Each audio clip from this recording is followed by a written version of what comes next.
Mesdames et messieurs, bonjour. J'espère que vous allez bien. Je suis ravi de vous retrouver cette semaine pour un nouvel audio et cette fois-ci, on va aborder le thème du couple sacré. Donc installez-vous confortablement et j'espère que vous passerez un bon moment en ma compagnie. C'est tout le but. J'avais hâte de m'exprimer sur le sujet, de vous offrir un petit peu ma vision des choses. C'était pas sans complexité parce que j'ai bien conscience que c'est une notion qui est vraiment très personnelle. C'est-à-dire que je pars du principe très simple que toutes les flammes jumelles vont incarner, un jour ou l'autre, à un moment bien précis, le couple sacré. C'est une certitude, c'est une foi, toutes les flammes jumelles vont incarner le couple sacré à un moment donné. Mais la notion de couple sacré est en réalité une énergie qui n'est pas vraiment universelle à mes yeux, c'est quelque chose qui prend une forme très personnelle en fonction de qui nous sommes. Et donc, qui dit très personnel dit en fonction de la vision que nous avons. Et donc je me suis dit, ça va être compliqué de construire un petit peu une idée qui sera obligatoirement très personnelle et qui correspondra pas forcément à ce que vous imaginez d'une possible définition de ce que serait le couple sacré. Mais je vais vous l'apporter quand même, en espérant que ça vous plaira. Si ça ne correspond pas du tout à votre vision des choses, je vous demanderai simplement de ne pas trop juger cette façon de voir. Et n'hésitez pas à m'apporter un petit peu la vôtre en commentaire, ça sera un plaisir de vous lire. Cette notion de couple sacré, aujourd'hui, je la trouve absolument fascinante, pour être honnête avec vous, parce que elle est forcément liée à la notion d'amour. Elle est intimement liée et très proche de cette notion. Et sauf que pour qu'une flamme jumelle ou qu'un humain en règle générale accède à la notion d'amour, aussi pure soit-elle, on sait ce que ça demande, tous. On sait ce que ça implique de devoir autant déconstruire, de devoir autant guérir et de cheminer autant. Et que la route soit ultra souffrante, on sait tous. Vous voyez ce que je veux dire par là. Et effectivement, oui, je pense que tant que nous sommes encore blessés, de quelque manière que ce soit, on va automatiquement et inconsciemment s'empêcher d'accéder à cette émotion aussi puissante soit-elle. On trouvera toujours un moyen de se protéger de cette émotion. L'accès à cette émotion nous insécurisera dans un premier temps. Et donc du coup, ça réveillera, ça fera écho à une infinité en fait de choses. Et là c'est très personnel, mais ça peut être du karma, une vie précédente, un contrat d'âme, ça peut être des peurs, ça peut être des blessures, des traumas, n'importe quoi, des mauvaises fondations à déconstruire, ça peut être mais tout en fait. Tout est prétexte pour que notre côté humain est blessé, donc soit limité. Et dans cette limite, effectivement, il trouvera tous les prétextes du monde pour se sécuriser. Parce que la plupart des belles choses de ce monde reflètent pour beaucoup d'âmes une insécurité. Et donc il faut s'en protéger. Le fait que beaucoup de chasers utilisent le yang pour se protéger, typiquement, c'est révélateur. C'est le fait que tant qu'on est blessé, on ne se montre pas nous-mêmes. On ne se montre pas vulnérable, on ne se montre pas authentique. Et donc, forcément, des notions de dualité, des notions de jugement, des notions... Absolument tout est envisageable. Tant que cela est présent, on n'a pas les capacités pour l'instant physiques, spirituelles ou émotionnelles d'accéder pleinement à cette notion d'amour qui est vraiment le reflet d'un auto-vibratoire, d'une haute conscience. Quand le moment est venu pour notre corps, notre âme, d'accéder à cette énergie, c'est qu'il y a un trajet qui a été assez long derrière. Donc, forcément, qui dit couple sacré dit amour et donc dit un cheminement forcément assez long. Le couple sacré est, à mon sens, l'incarnation même de l'amour. C'est-à-dire que ce que j'évoquais dans le podcast de la semaine dernière, c'est que derrière ce chapitre des flammes jumelles, il y a une route qui continue qui est, à mon sens, à voir, à imager comme la route vers soi-même. Tant qu'on est dans ce chapitre des flammes jumelles, on pourrait imaginer très simplement que quelque chose, dans l'espace et dans le temps, nous lie encore à l'autre. Et une fois que l'on sort de ce chapitre de flammes jumelles, on est sur une route vers soi-même. Et donc c'est le moment de vivre, peut-être pour la première fois de notre vie. Et donc c'est au sein de cette route vers soi-même que nous découvrons l'amour de soi.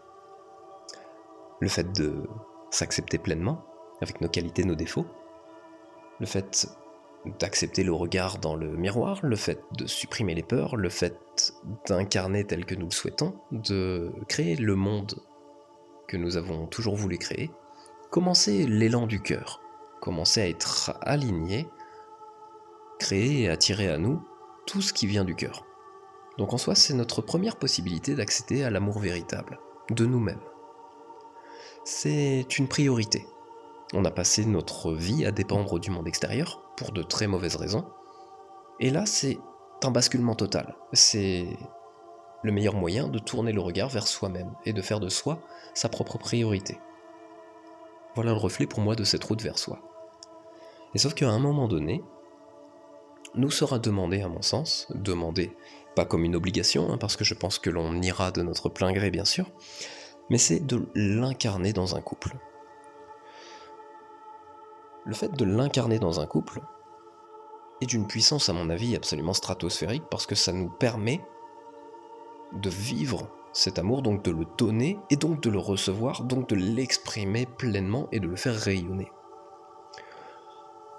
La notion du couple sacré est vraiment très puissante parce qu'elle est également en lien direct avec Dieu, avec le divin. On n'a pas tous le même rapport au divin, bien sûr, on est très différents là-dessus. Donc c'est vrai que je me suis pas forcément trop exprimé là-dessus. Avant même de penser au divin, il faut avoir foi. Et c'est vrai que la foi pour l'être humain est quelque chose de très inaccessible dans un premier temps. Et puis surtout, d'autres personnes ont l'influence d'une religion, bien sûr.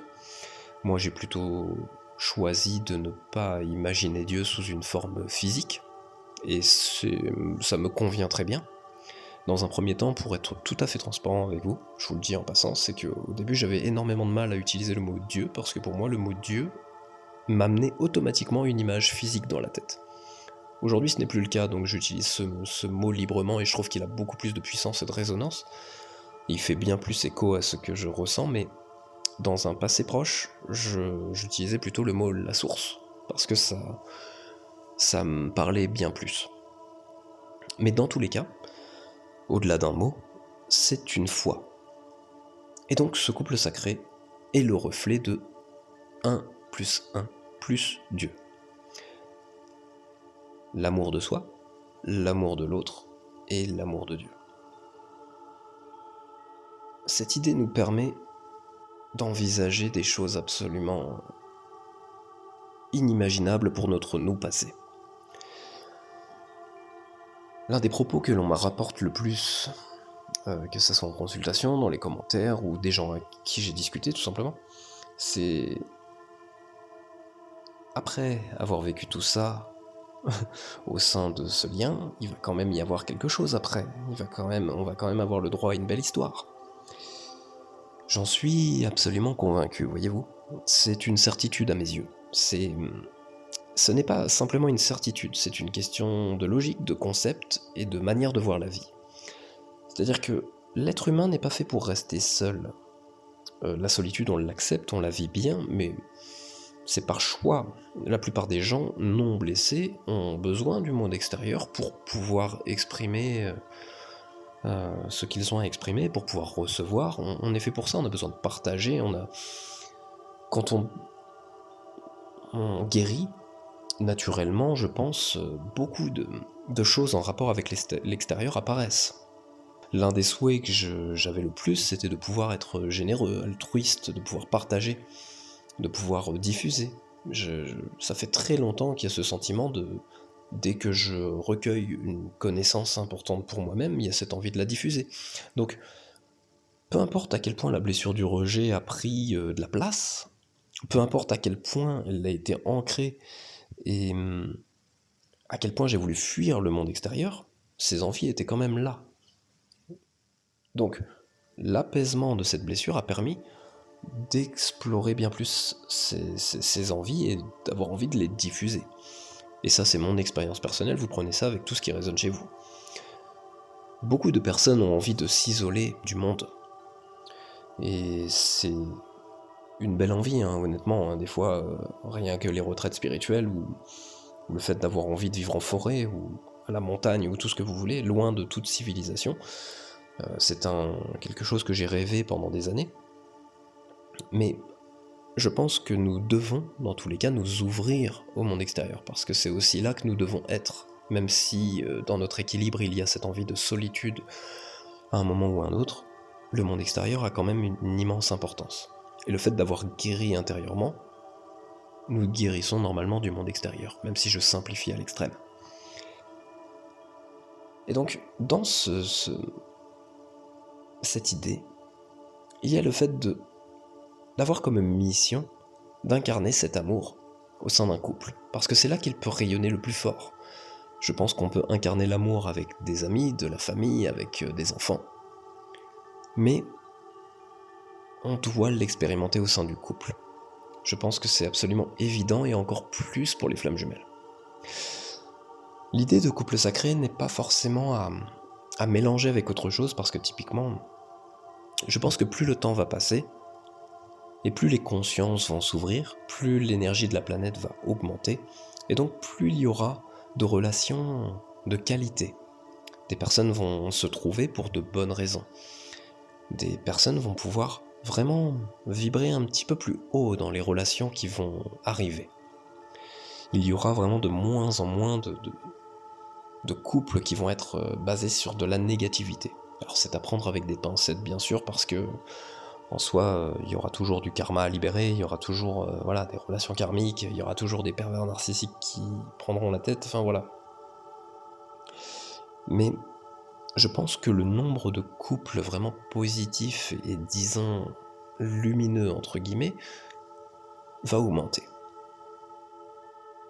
Je ne parle pas de cela quand je parle de couple sacré, parce que des relations positives, des relations intenses, des relations lumineuses n'a pas forcément de connotation avec Dieu, n'a pas forcément de connotation spirituelle. Deux personnes qui se choisissent pour de bonnes raisons n'a pas forcément de lien avec Dieu, ou de lien avec une mission divine, ou de lien avec une proximité à ce qui s'apparente avec les flammes jumelles, quoi, en gros. Donc, je ne mélange pas tout, mais je pense que toutes les flammes jumelles vont vivre cela. Aujourd'hui, quand on parle couple sacré, on a tendance à mettre un petit peu trop en évidence le jumeau. Je pense que nous ne sommes pas du tout dans l'obligation de vivre une relation sacrée, un couple sacré avec le jumeau. Je pense que l'âme ne fonctionne pas comme ça.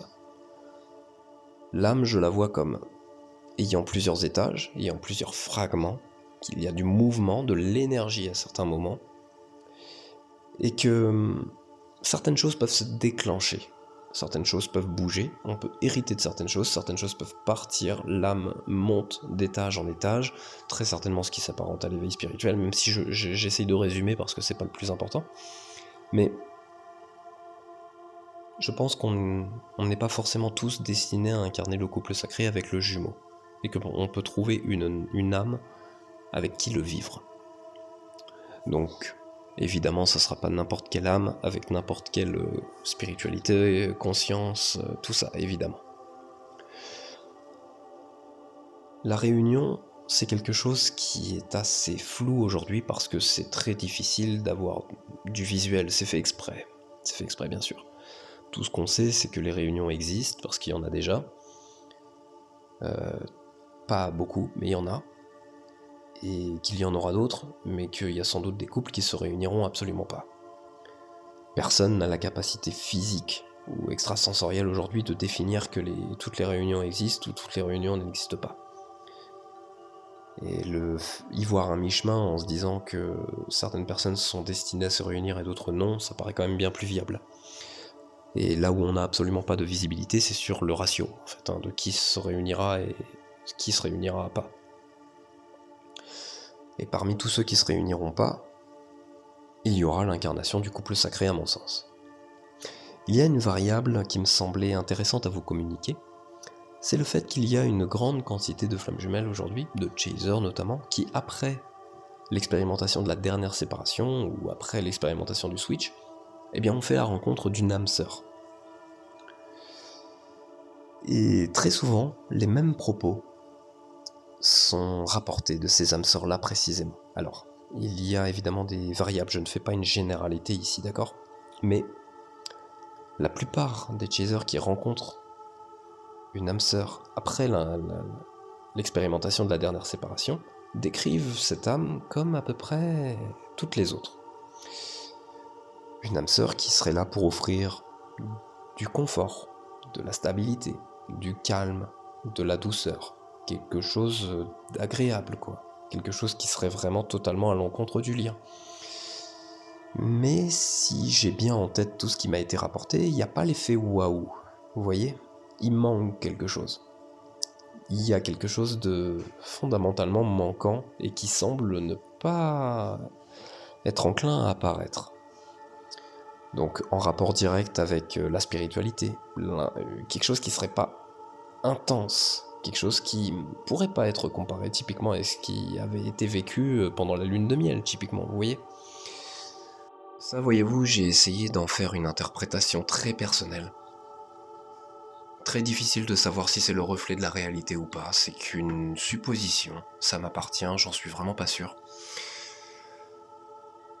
Mais en toute logique, une chaser qui incarne la dernière séparation, une chaser en tout cas première cheminante qui incarne la dernière séparation, qui a vécu le switch, qui ressent probablement le dégoût, la colère, la frustration, qui là incarne le début du détachement, à mon avis,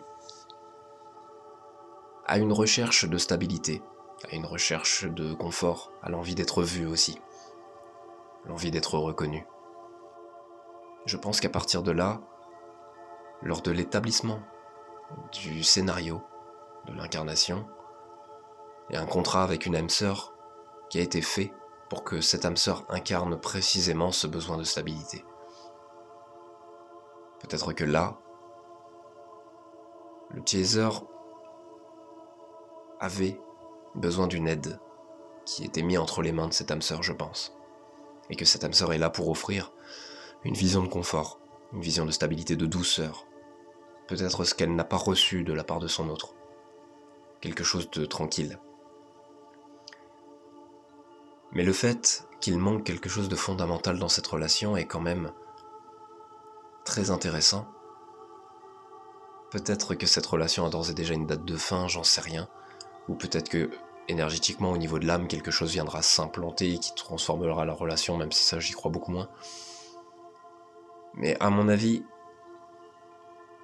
c'est une relation peut-être de transition, le temps que le chaser accède à tout ce qui lui manque.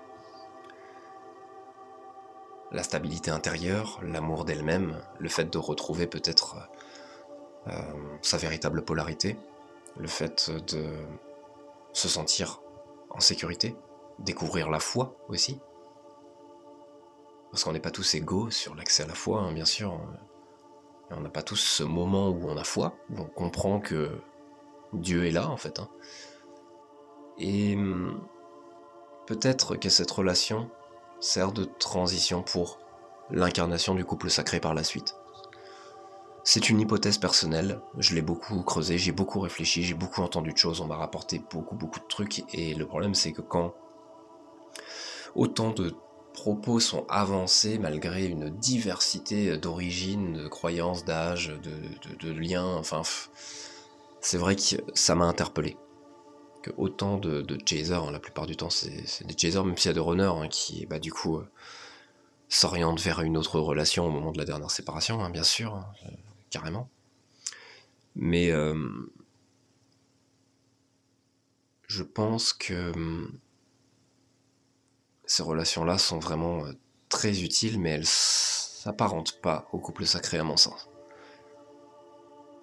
Le couple sacré est quelque chose de tellement puissant.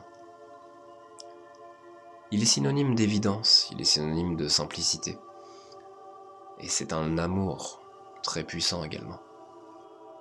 C'est quelque chose d'inédit, quelque chose qui n'a pas été connu. C'est quelque chose que l'on incarne par choix, par envie de le faire. Et ça, comprenez que ça soit avec le jumeau ou pas, on le mérite absolument tous. Personne dans ce monde ne pourra nous dire qu'on ne le mérite pas. Personne. La légitimité ici a une limite que les gens du monde extérieur ne peuvent pas dépasser, tout simplement. Toutes les personnes sur ce lien méritent de découvrir ce qu'est le couple sacré. Et nous le connaîtrons tous. Forcément, ça donne envie d'imaginer un espace où deux personnes construisent leur monde en fonction de leur perception du monde. Réussissent à trouver moyen de construire quelque chose d'absolument unique ensemble et d'exercer une mission absolument incroyable et qui ont réussi à reconstruire des fondations absolument solides et à accepter pleinement cette notion d'amour sans se limiter et sans se sécuriser, avec une parfaite maîtrise d'eux-mêmes. Forcément, ça donne envie de découvrir cela. C'est très particulier de vous évoquer tout cela en tant qu'ancien runner, parce que la blessure du rejet et d'injustice ont vraiment été un handicap émotionnel très lourd. Et le fait de s'être protégé aussi fort de l'expression de mes émotions, de l'authenticité, de la vulnérabilité, c'est à chaque fois que j'aborde le thème de l'amour, et même quand j'ai écrit mon livre Potentiel Infini, c'était une sensation très étrange. Quand j'ai fini d'écrire ce livre, j'étais là en train de me dire, mais mince, c'est moi qui ai écrit ça, quoi. Comment après avoir vécu tout ça, après m'être protégé autant de tout ce qui est amour et approchant, je peux avoir ce type de discours aujourd'hui. Parce que, évidemment, on part du principe, en tant que personne avec la blessure du rejet, que la vulnérabilité va amener de la souffrance, obligatoirement. On part de ce principe. Donc on évite à tout prix de l'être, ce qui est un raisonnement très simple en fait. Et les chasers sont pas si différentes au bout d'un moment. Elles donnent beaucoup, énormément, et ce qu'elles reçoivent est désastreux. Et au bout d'un moment, et encore plus en tant que femme, bien sûr, parce qu'on vit dans un monde où les femmes sont habituées à paraître plus dures qu'elles ne le sont, pour se protéger.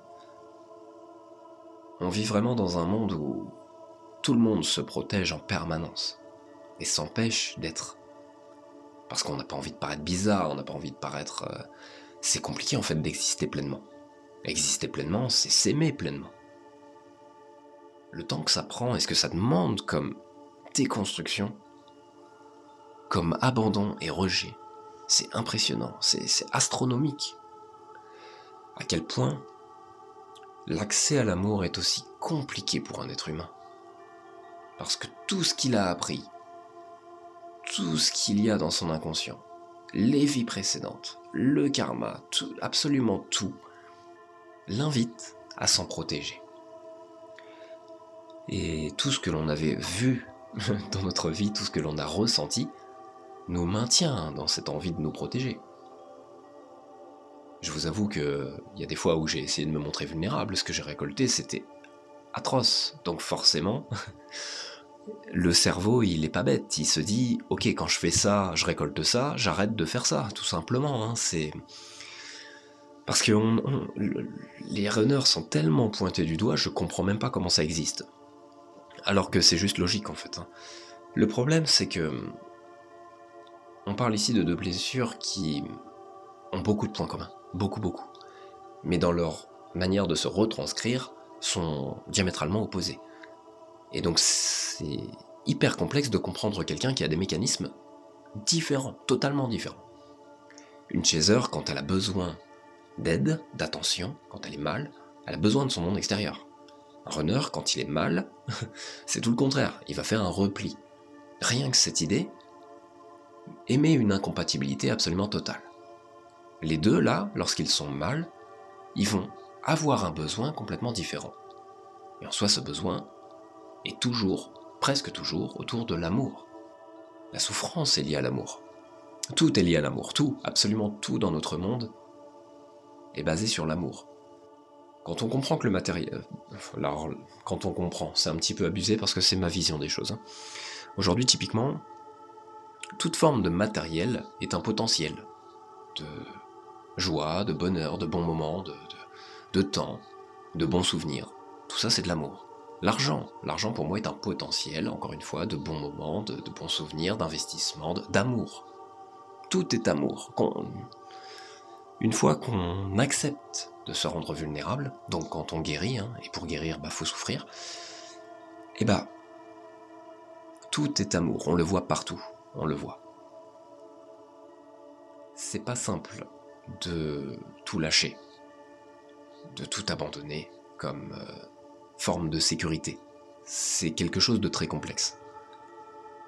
Parce que beaucoup de livres dans l'inconscient nous en empêchent.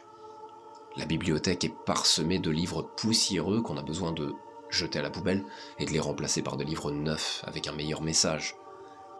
Et une fois que tout ça est en place, on doit l'incarner. Et on ne doit pas l'incarner seul, on doit l'incarner en couple. C'est un couple divin. Parce que les deux ont cet objectif, les deux ont cette vision, les deux ont ce ressenti, les deux ont des fondations solides, les deux ont l'amour en eux. Un chakra-cœur bien ouvert, bien harmonisé. On n'a plus de problème à donner et on n'a plus de problème à recevoir. Le donner-recevoir est enfin aligné. Parce que si l'un des deux n'est pas aligné, la vie est atroce, on va pas se mentir.